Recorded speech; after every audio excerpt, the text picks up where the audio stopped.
And that's all very well and good in that you take your own experiences and you then fill them out with text. So we could say, okay, well, if I was going to put that into a basic term, let's evoke a sense of space and a sense of place. So if I want to tell you about this lecture theatre or something like that, we're all sat in here. If I gave you a piece of paper, you could write down about what was in here, what it looked like, what it smelt like, what the light was like. But sometimes you can cut a dodge on these things, and this is definitely a piece I nicked from what I did last year. It was a dark forest full of brambles that pulled on your woolen cape.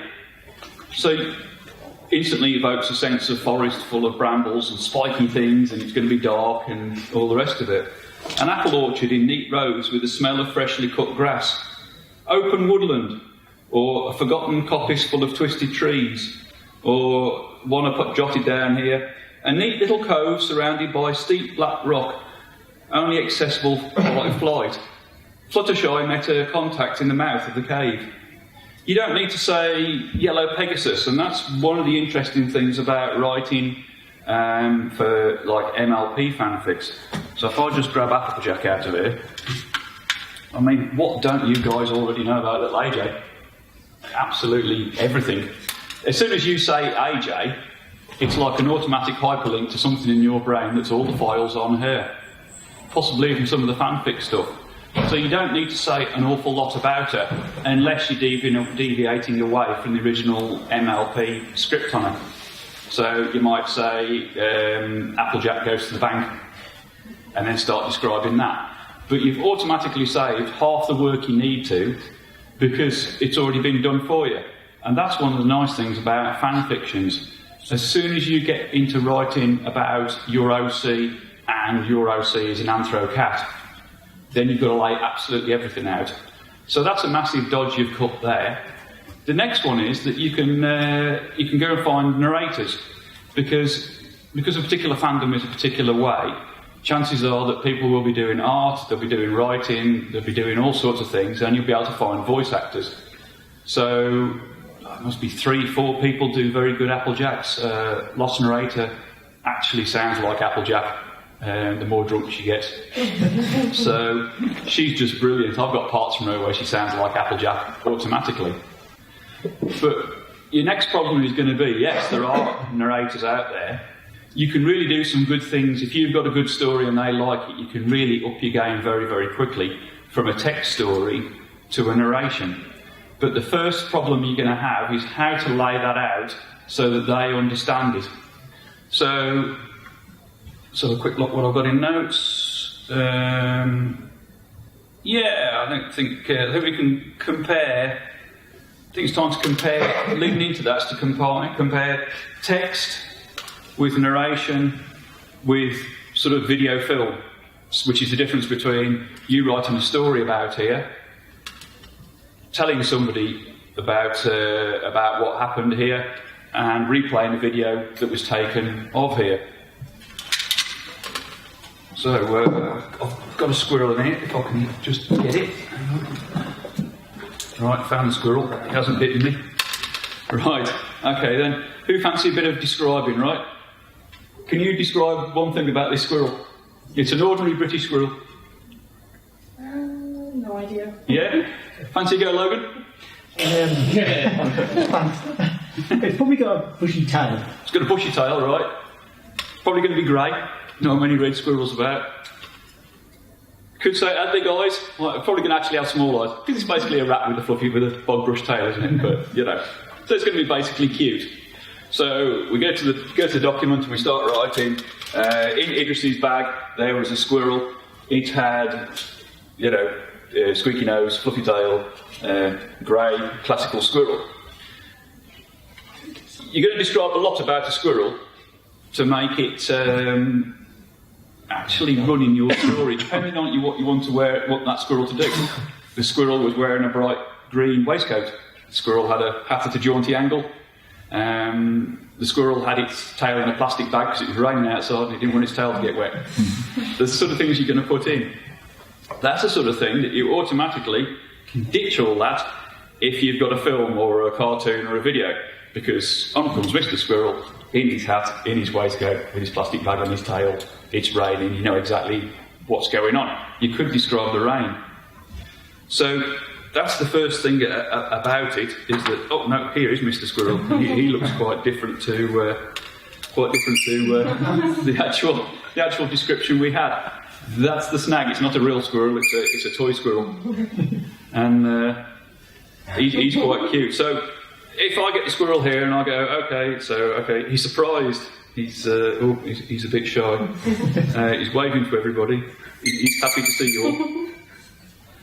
You would have to write all that into your story. How does that squirrel feel? Visually, you can see what the squirrel's like. He's got googly eyes. One of the snags is that when you're writing to you're getting narrators to come in, you're going to have to try and explain to them what you kind of want that squirrel to be like. And that's where your casting comes in. So chances are, if you're like me, you don't know a million different people, you're going to grab the first people going. But you all kind of want to have the same sentiment, the same thing. So it's best to give them the whole story and then to highlight their whole lines. So if I give the lines of the squirrel to you, then I will highlight all your lines in, say, green. All the lines for the dog that's going to chase the squirrel, all his lines are in red. Admittedly, they might just be woof, woof, woof, bark. Get out of my yard. So that's how you lay it out, to give it to the actual narrator. That's the first part of actually communicating with them. So hopefully, after a week or 3 months or 6 months, all those things will come together. But you also want to do the backstory. So you'll say, Mr. Squirrel went to the shops, and then Mr. Squirrel says, oh, hello, I'd like some Jaffa cakes, please. So you've got somebody reading a story, and that brings you off into two things there. You can be doing a read-out story with voices like your mum reads for a bedtime story, or you can be doing more like a radio play. I've had a look at the radio play. That's for people like Obab Scribbler who really know what they're doing. I'd leave that well alone. But your basic narration, you can build it pretty quick. Now, the first thing that's going to sort of kick your butt a bit is that when you do that document, you're going to describe something in words that you can get away with, but you wouldn't get away with in a narration. So one thing I've been caught out on is saying doors too often. But it's very tricky in a made-up environment to get around these things. So you can cheat by saying, they went up to the ancient gate and opened it, and a door somewhere else. It's just one of those things, if you constantly say, she said, he said, the, it's going to sound weird when you read it out. So if you do a story and you read it as a story, so if you read that document there in the book, it reads okay. But would it read okay if you were trying to read it out? So if you're editing your own work, have a read through it. Yeah, all the spelling mistakes are gone. Does it flow right? Does it say what you want to say? Is there anything missing? Then go and find somebody who can read through it and see if there's enormous bits missing. That's quite important. Rosie does my bit where it's like, where did that come from? That wasn't anywhere before. Where did that character come from? It's like somebody drops cadence into the plot line. It's like, there's an alicorn from nowhere. Where did that come from? So, but you can have a nice, gentle pace.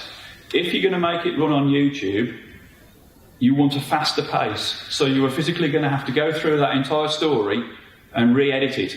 And this is where it comes about, where I said about, I've got in my notes here, about a screenplay. When you see in a movie that somebody's done the screenplay of a book, and sometimes the original person likes it so much that they won't even have the name on the credits, that's what kind of happens. It gets changed to be a film, it gets changed to be a narration. So I've been criticised in the past by Present Perfect on Fimfiction for not having enough pace, or various criticisms, but one of them was, you haven't got enough pace, you've got too much pace in your story, it runs too quickly, slow down, fill it out. I didn't, because I'd written it for YouTube and chucked it on Fimfiction.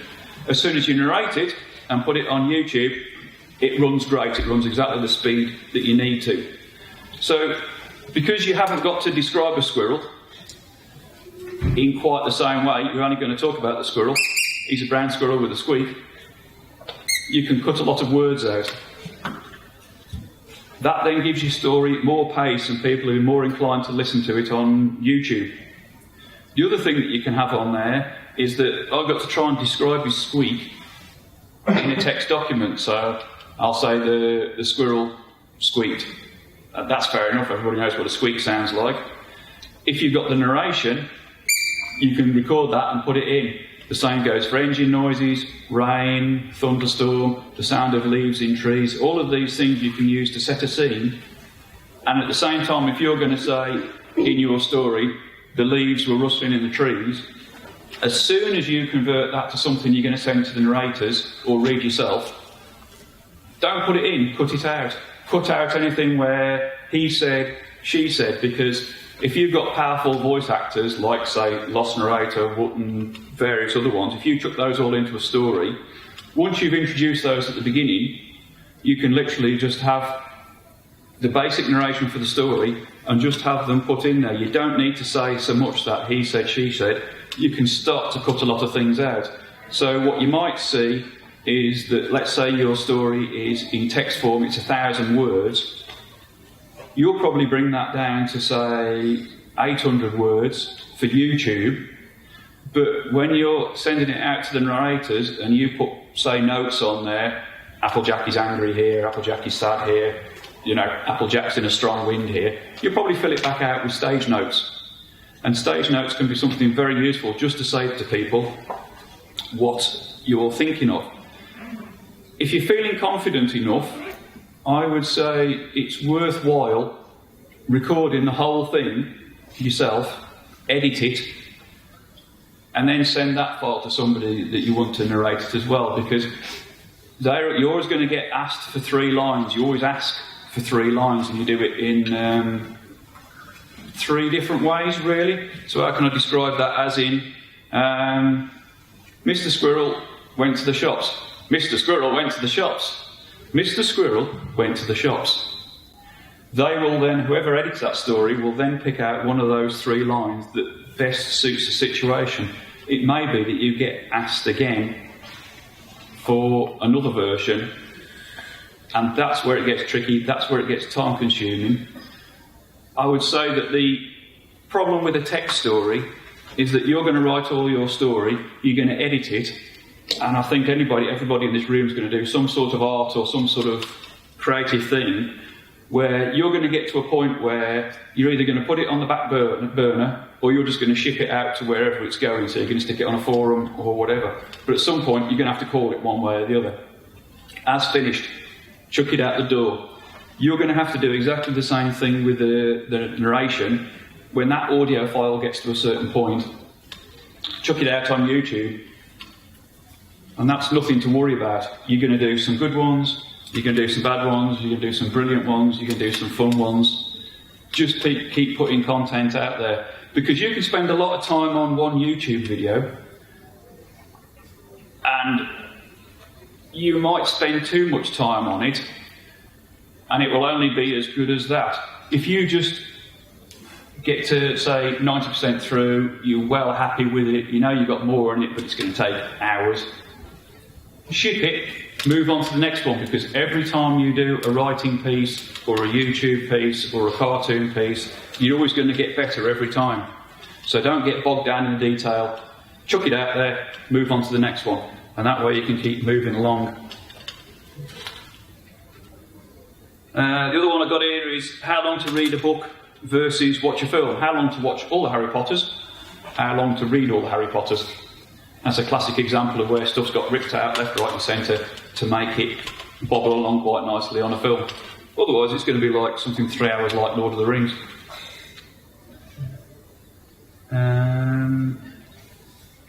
Yeah, what you say in a story might not translate. Just look out for various pitfalls when you're reading it out. Yeah, the human brain spots a lot of repetitive words. So you need a door opening, creaking hinges, swung open. Classic example. The creaking hinges is something you can automatically cut out because you put in a squeaky door noise. And on sites like SFX and that, there's plenty of free sound effects that you can just pop in there and automatically slim your story down. There's background noise even, so that's quite surprising. If you're going, Twilight and AJ sat in a cafe, you can really bring that scene to life in the way that you can't in the text by having that sound of people in the background.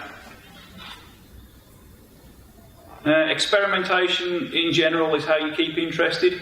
Yeah, a classic one is never go for a multi-chapter, multi-VA story first off. In the same way that you shouldn't do that in writing, you should consider if you're going to jump from text on, say, Fimfiction to an actual narration with a title card on Vidme or YouTube. Okay, so you start off at the beginning, you do a few poems, you do a few stories, you move on to a multi-chapter. You've got a piece of, say, 8,000 words. Don't try and narrate that one.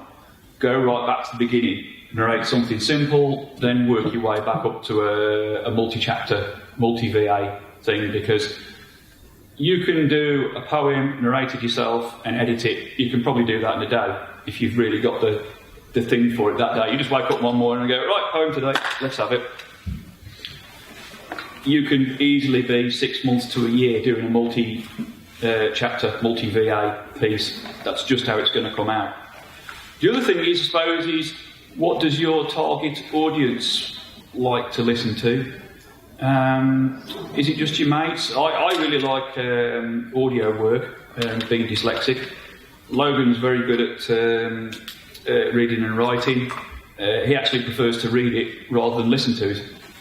We're two opposite sides of the coin. We cross over, but that's kind of the way it is.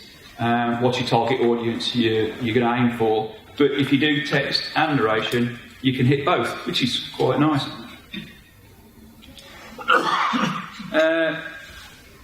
Yeah, there's something I said here about it's worth just chucking into the hole. Initial idea and title don't fit anymore, junk them and move on. Sometimes an idea is just a missing link to a better story. I think somebody said yesterday, I think it might have been Mad Munchkin, I can't remember who said yesterday, but start off, there's no problem starting off with the end. That's Mad Munchkin. Yeah, there's no problem starting off with the beginning. I like to have a bit of an idea, this might turn out like that. One of the biggest mistakes I've made is starting off not having a great idea and starting off at the beginning. Oops, I don't know where I'm going. And if I don't know where I'm going, I can't ever get there. So if you've got some idea about where that story's going to finish, where it's going to start, write it, fill out the middle, hate the end, junk it, write a new ending. There's no problem with taking one concept and going two different ways. And that's absolutely true of the narration as well. If you're doing a piece and I don't know if this is really coming together, don't be afraid to drastically change your text to fit what you want to do, or just junk it and move on to another story. Because you want to enjoy it, not make it a chore. And anything that just grinds and grinds and grinds and you're trying to put it together, you're not really going to finish that. And when you get to the end, your heart's not going to be in it. You want to keep that passion into it to keep it real and make it a nice piece. So, hopefully that is the difference between text, YouTube and Vidme, and actually moving up to cartoons. So, any questions?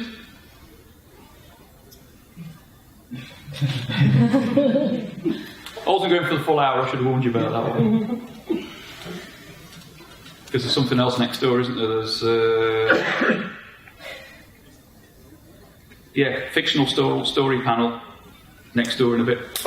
Yeah? Yeah. Do you know where I can find voice actors where would be a good place to start to find some? Twitter's pretty good. Hang around on the forums. Depends what level you're after. The time is your thing, so it's going to probably take you 12 months to find a sort of selection of people. I mean, what we've got going on at the minute has been going on since May 2016, and we have half of the voice actors that we need. Yeah. One of them can do a really good Twilight Sparkle. We have the Rarity as well. but we just need a few others. So we're having a bit of problems, and animators as well is the other thing. That sounds like quite a big project. It is very big, but I've picked up quite a lot from what you've said, just from, when starting with something small to something big, and moving from text to animation and narration. So. You can see our Mentally Advanced series came to be changing all the voices around. So, in that case, they brought out the extremes of the characters and gave them male voices. Obviously Triple Threat is very meek and mild. Twilight's very much alpha male in your face. So it is one of those things where to fill out all of those parts will be very difficult. But as been pointed out before, you might get stick for having somebody who doesn't sound exactly like Twilight Sparkle or Rainbow Dash. But I wouldn't be afraid to knock that on the head. As long as they sound roughly like them, and they move and act like them. We're not looking for total perfection. No. In these type things, there is a lot of work room, You're going to have to go and find a friend of a friend of a friend and trawl through MLP forums. Okay. There's Equestria UK. Just trawl all through those forums and have a sniff about. But I'd also go onto YouTube, find any video that has characters in that you want, and hopefully they'll list in listings of who the person is. Okay. So you can say, Scribbler played that part. The problem is that the better people get, the busier they are, and it's not like they're high ranking or anything like that. It's just that they tend to get incredibly busy in a lot of projects, and they can be very difficult to get. So I would tend to try out a few first timers. Okay. Yeah, because everybody started somewhere, and there's no reason to assume they aren't very good. And even if they're not, they might get better as they go on. But you've got to aim incredibly low and just work up from there. But there are some nice hidden away people. Ilya Linov is very good. He kicks around with Scribbler and Losty and those guys. He just does it for a bit of fun. He'll only pick up the ones he kind of likes. But he's a really nice guy to deal with, and he isn't in the mainstream, so he's not massively busy. And he isn't the only person in that line of work. You'll find people sort of around the periphery doing stuff. But certainly, anybody you can put to line together, I'd chuck them in. Thanks. Yeah. Animators, no idea. I haven't any animation I've done myself so far, but No, it's hard. It's very hard. Yeah. I mean, title cards, I have done some. I normally do a photograph title card for some of mine, because that's dead quick. Thomas in Ponyville, dead simple. Got Twilight, got the Thomas Tank Engine, photographed them on the hall floor, away you go. All the way out to the Joey Bean one, which is just simply gorgeous with sea ponies on, depending on what you feel. But I think you can do quite a bit with titles with cards. I've seen where you just go from one card to another card to another one, and you set the scene out like that, and then you zoom in and zoom out. It takes time. That seems to be an incredibly good way of getting the best of both. It was meant to be a narration, like a radio screenplay. And what's turned out was an animation. So me and my friend had a misunderstanding. We started as a joke. It was just a little joke, and we came with this idea. We thought, oh wow, this sounds really good. And then when Ed sent me the script, it was an hour and a half long. And I was like, I wasn't expecting that. And this is what happens, and that's exactly like multi-chapter, multi-VA. You don't want to kick your little button before you can get going. But it's either that or you're in like Lullaby for a Princess. Yes. Which is, what was it, 2 years? I think it was 3 actually. Yeah, it could easily have been 3. I know there's 3 months for a few seconds, isn't there? I just learned on Lullaby for a Princess, Come Here My Children, that's from a 1993 Disney film. Focus. Yes. Oh yeah. The main witch sung it. Yeah. That's right, because they don't know whether Edgar Allan Poe wrote the final. There's 3 sort of verses in it, isn't there? He wrote 2, and they don't know about the 3rd one. I don't know. And the official guys say he didn't, and everybody else thinks he did. But hey, he could have jotted it down in a fag packet. Who knows? I mean, you always think of these things as being dead professional, and they are dead professional. But there's a lot of stuff people just down the pub going, "Hey, what if we?" And we've done it at work with stuff. You just suddenly have an idea and you go, nuts, why didn't we think of that earlier? And it's not through a process. I was watching that film, and when I saw those children following the witches, and I thought, hang on, that reminds me of Yeah, it's from Hocus Pocus, yeah, Children of the Night. Oh, the Luna taking the children away. Yeah. I love that one. Everybody else thinks It it's is mad. good. It is One good. hates it. It's very good. So, who have we got in the audience then? Who writes then? Oh, quite a few then, yeah. The thing is, I'm trying to. I've got a YouTube channel. Yeah. And I'm trying to make my own studio for the Ensemble production. I just can't put it together at the moment with the voicing.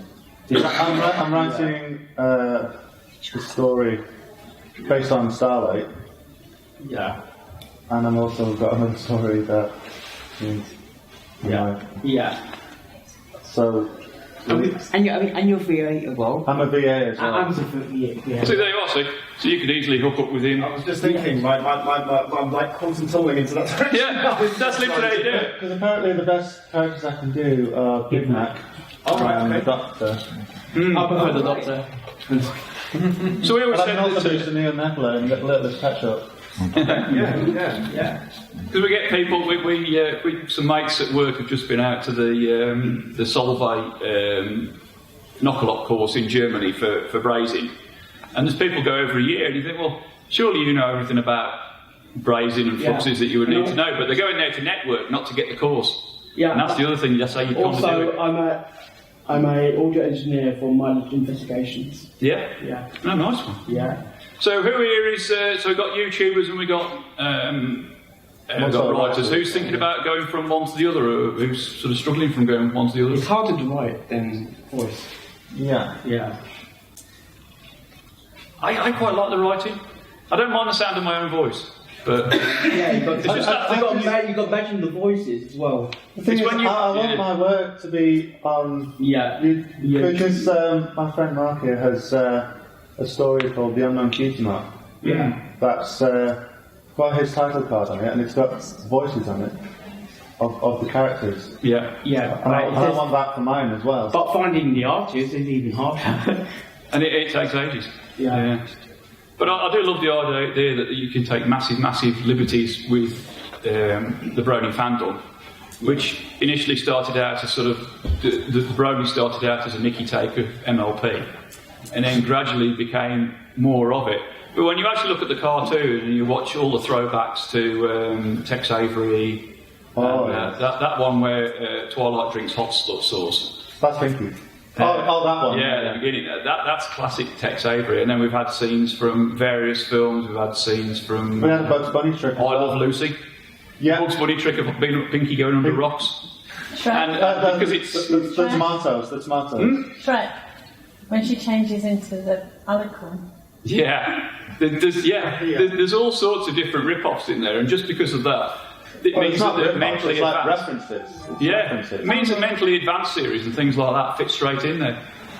And that's something that's very nice about the fandom, is that Applejack can be almost anything. But she is a little silly pony still. She was eating from Fluttershy. G1. So, yeah.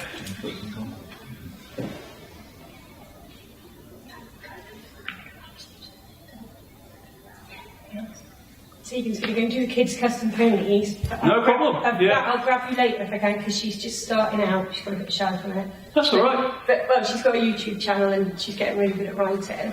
Brilliant. So we just need to kind of know what apps to use to start making stories. And we're trying to do voiceovers for stuff as well. Yeah, I mean, that's the thing. I mean, the Yeti microphone is a classic. Stick it on a tea tray so it doesn't pick up all the sounds. All right. Yeah, the Yeti, a good mic, I think it's AT2020, is a very good mic. The first time I fired up the Yeti, Blue Yeti, kicked it up, and I could hear Rosie upstairs, and I thought, wow, that's an amazing microphone.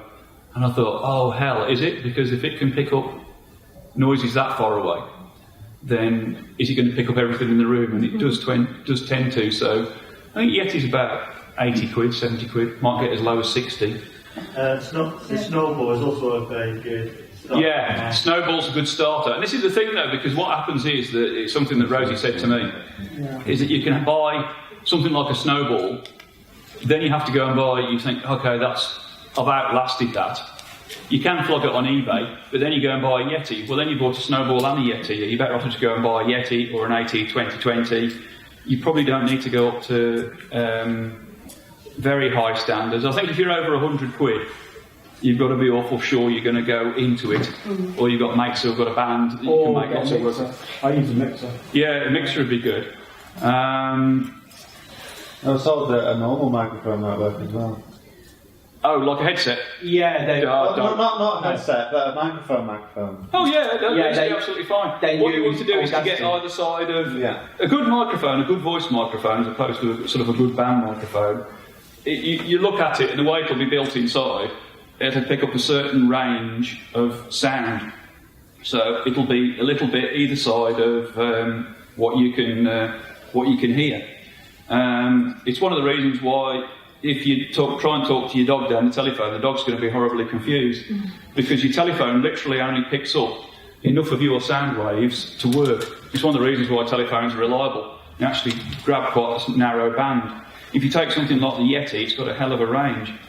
The advantage of the Yeti is I took mine to work with my wife's laptop, ran it till the battery went flat at work, just recording sound effects. So I was like metal doors, a punch press working, compressor starting, fans working. I literally wandered around the factory turning machines on and off. It's very, very good at that. You'll get a very, very good sound quality. The disadvantage is that I made the mistake of putting it onto a basket, like a laundry basket. Put it on there, did a recording with mum, and it's just like all the way through. I couldn't hide it with fire noises. There was nothing I could do. We had to jump the file and go back. The other one that's quite good, pop filter. If you've got a pop filter on there, that's brilliant. Audacity has Audacity, the free download program for sound editing. You can do an awful lot with that, and one of the things you can do is mess around with the frequencies. So you get like a graph, and it's like amplitude against frequency, and you move the line around, and basically, if you've got like a noise in there, or Sammy Snakes, you can change that curve to take out those high and low frequency noises and just grab that telephone band of noise. It won't get you around a bad mic, but it will get you around a good mic that's picked up something it shouldn't. And the other one is, I found, this may be true of this, it may not be, but if that's on the table, if you're holding that, that's pretty well insulated. Yeah. If you put it on the table and go like that, it picks it up really, really well. And that's true of the Yeti. Noise reduction as well. Yeah, noise reduction is good. Yeah, always record 5 seconds of nothing. Just sit there quietly, twiddling your thumbs, trying to make not any noise. Audacity is absolutely brilliant at taking out fridges. If it's got a constant 50 hertz noise on it, just take that nothing noise as a sample, apply it to the whole sound file, and it's just gone. It's mad. It's like it was never there. You can listen to the soundtrack, there's a fridge in the background, apply it, it's just gone, and you wouldn't know it was ever there. For a free program, it's absolutely stunning at that. But what's annoying about voicing is that when words begin with C, sometimes you get the real... And your pop filter will help you with that, considering how cheap they are. If you've got that microphone on a flexible stand with a rubber band mount and a pop filter on it, that'll save you so much editing. It really will. You'll be just streets ahead compared to what you could be with the sound editing. Yeah. And better mics are better at it. I guess the stuff above the AT 2020 and stuff above that is just better at pulling people's sound voices and not recording next door starting their car or the birds outside. Or in traffic.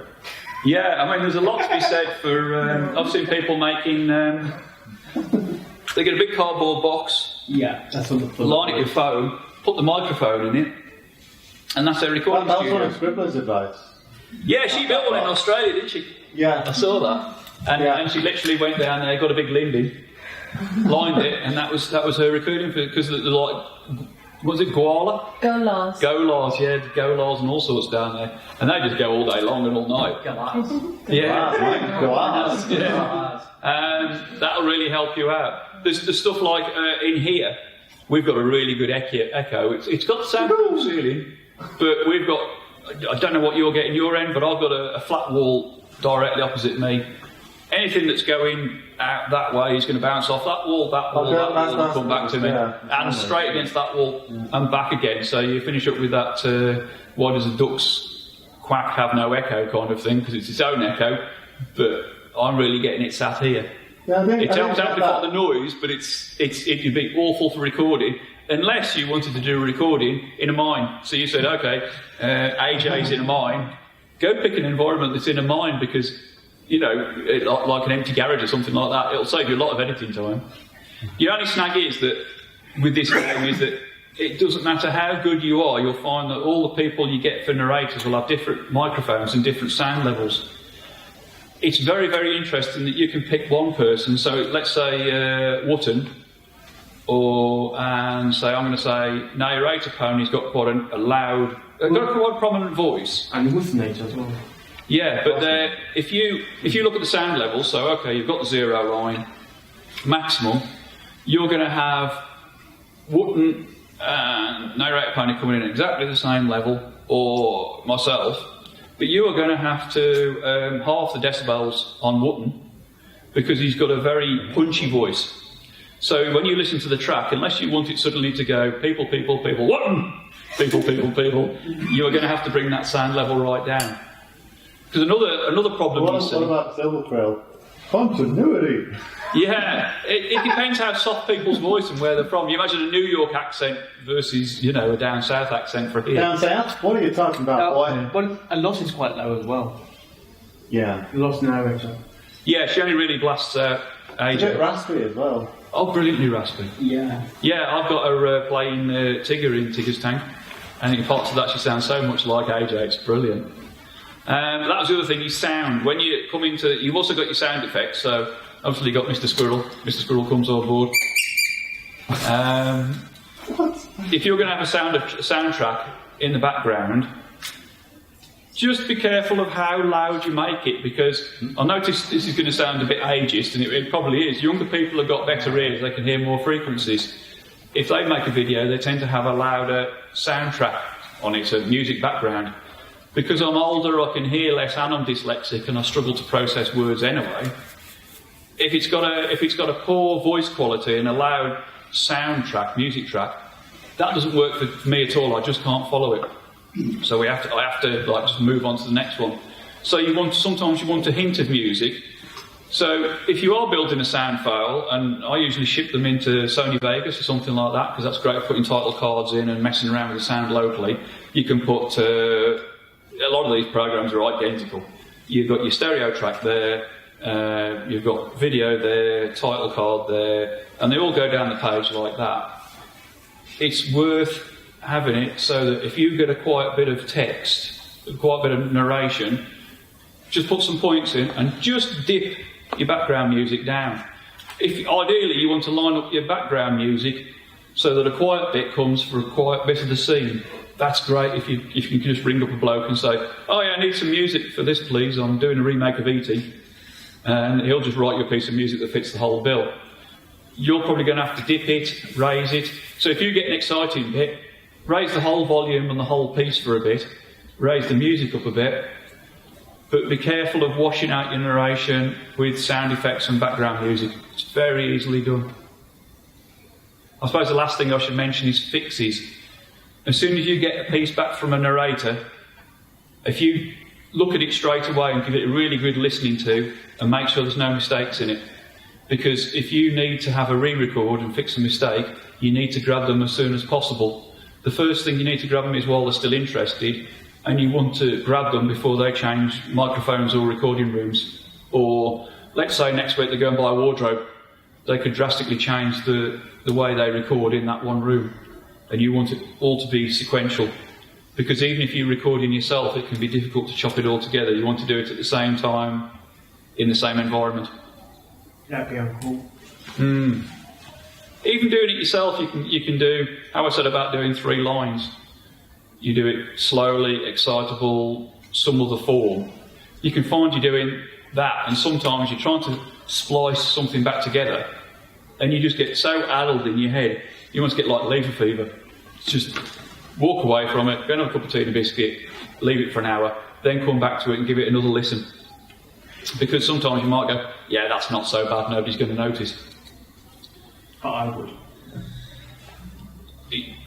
This is an interesting thing. If you're actually an audio engineer by trade, Yeah. No, well, amateur. but you've almost ruined a hobby of listening to stories by being an audio. As an engineer, I've got a thing called angle-itis. Yeah. I can tell where anything is off by a degree in the room, and it'll bug me.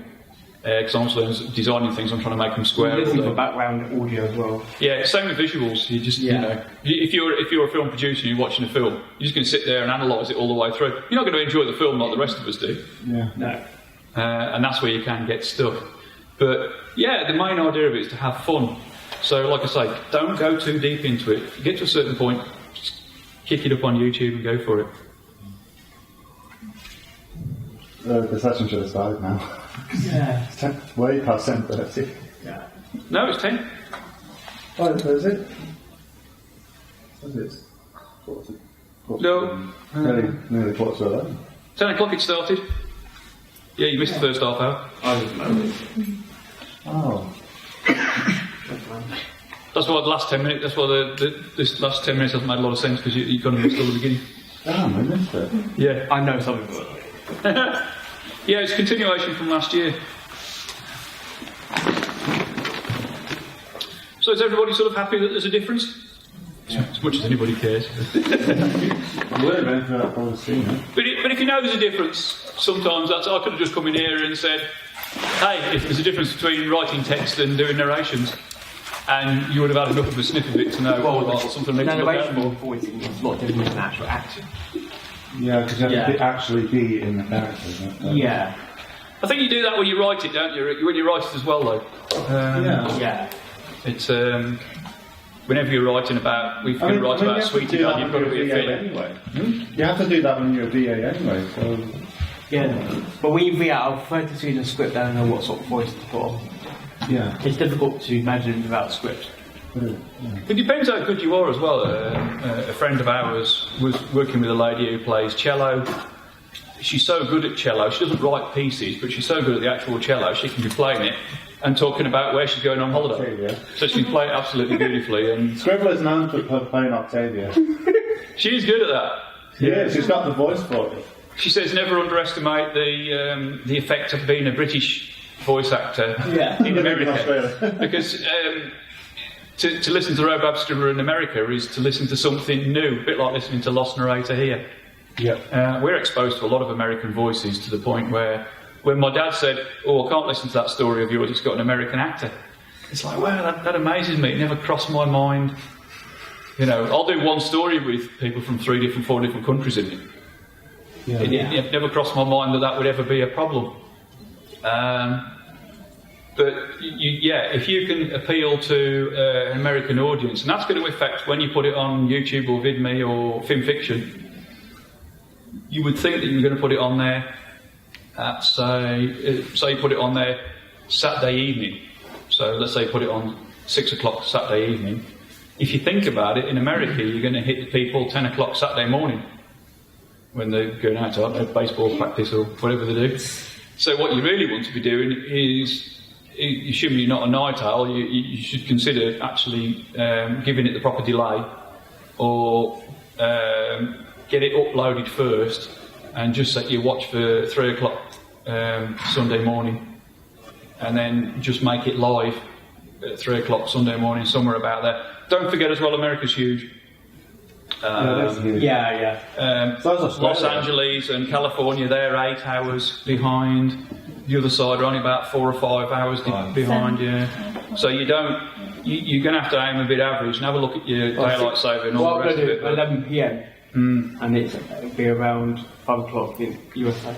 The other thing you can do as well, Fimfiction, I notice, a lot of you guys probably get on Fimfiction. I used to, but... Yeah. If you put a story on there, you could put it on at 3 o'clock Sunday morning. Your snag is that lots of people, Americans, are putting stuff on there as well, so that story will get buried in minutes. So if you put it on there, and this is something I found, it sounds ridiculous, Thursday night is probably a good time to put it on there. So if you get a story geared up to go on there Thursday night, UK, put it on there about 6 or 7 o'clock at night, I very often get favourites on stories, which is way better than likes. Forget likes. Likes are good. Dislikes, just forget them. Because, I mean, who goes up to a story and goes, oh, I don't like that? I mean, then Logan said... the thing is, it kind of gets me down a bit then. No, don't, because, like Logan says, people will give you a dislike just because it wasn't the story they were expecting. They were looking for a story on Fluttershy. Your story was about Applejack. I don't like that. The dislike's literally worthless. Likes are worth something, but if somebody says, oh, I favourite this story, and they put it in their favourites list, or read later, that means that they liked it enough to care about it to watch it later. Because one of the dodges that I found is that I do hang off the apron strings of Lost Narrator and Obab Scribbler, because they do have a lot of punch power. So my little AI has got 1,000 views now on Fimfiction. It would not have that if it hadn't been recorded by the Lost Narrator. You've been very lucky with them, though, haven't you? They've been really nice people, and that's a nice thing. I think a lot of people think that they write to Obab Scribbler and they hear nothing. Exactly. And it's like, oh, Obab Scribbler doesn't like me. No, she's absolutely so sweet. She cares an awful lot. It's she's unbelievably sweet person. Lost Narrator is. I know Lost Narrator swears a fair amount, but she's a really nice person. It's like all of them are. A few times, but she hasn't. You've got to imagine, Obab Scribbler gets 50 emails a day, virtually, of people asking her questions. She's got to the point now where she physically can't wade through the emails. So she just has to filter everything out. So to try and lock down Obab Scribbler to do something, or the Lost Narrator. And this is going to sound a bit mean, but if you can catch them at a financial low and get them to do a commission for you, that's not a bad idea. But certainly happy financially work well off VAs are the worst to try and get hold of. That's true with anybody, really. And that's one of the reasons why I love to give startup artists to go for title cards, is that you can really do some good. And I'll say this genuinely. If you commission people who are in university, who are trying to have a go, like Mad Munchkin started out on her own a few years ago, if you can help these people by handing them some money for something you want, you can really make both your lives better. So if you commission somebody to go to a convention because they're a good artist and they can't afford to go, think of the people you're going to help. You're going to help them because they're going to a convention. Going to help you because you're going to get some title art from somebody, some work from somebody who's decent. But you're going to help all the people at the convention who would like to meet them. So you can hand over, say, 30 quid, and that 30 quid can go miles and really help. You can almost make a pound per person happy, and that's really worth the doing. But yeah, don't think that because somebody doesn't write back to you or ignores you, that's because of some personal thing with it. They just probably haven't picked it up. It's that simple. Because that is one thing I'll say about Pony. From the professional VAs like Tara Strong and all those guys, all the way down to the bottom, they're really nice people. I know we get one or two idiots in the fandom who make it look a bit nasty, but they are very, very small in number. And even when I've been ripped off by commissions, I gave a guy 40 quid for a commission, and it never turned up. His brain detonated. There was no two ways about it. He'd had like a bipolar high. I'm going to do commissions. Boof, completely crashed out. And you can guarantee he feels absolutely awful about it, but there's nothing he can do about it to rectify that. So, we say it's friendship is magic. It's all about forgiveness, but always lean that way with these things, especially if you're trying to put a big project together. Because if you don't, you will just drive yourself mad and give up. I feel like doing that sometimes. I'm quite lucky in that if I get bored of writing, I'll go and do some engineering. So, how do you keep motivated? It's good to have a second hobby, isn't it? Or many, And I think this is nice because you can come to PonyCon, you can be a writer, you can be a cosplayer, you can do all of those things, but this is some goal to aim for, something you need to get your cosplay done for and in between you write. And that's how you can make a hobby like this really fun in several different areas. She's so hard. Well, I suppose I better shut this down then, because. And then go.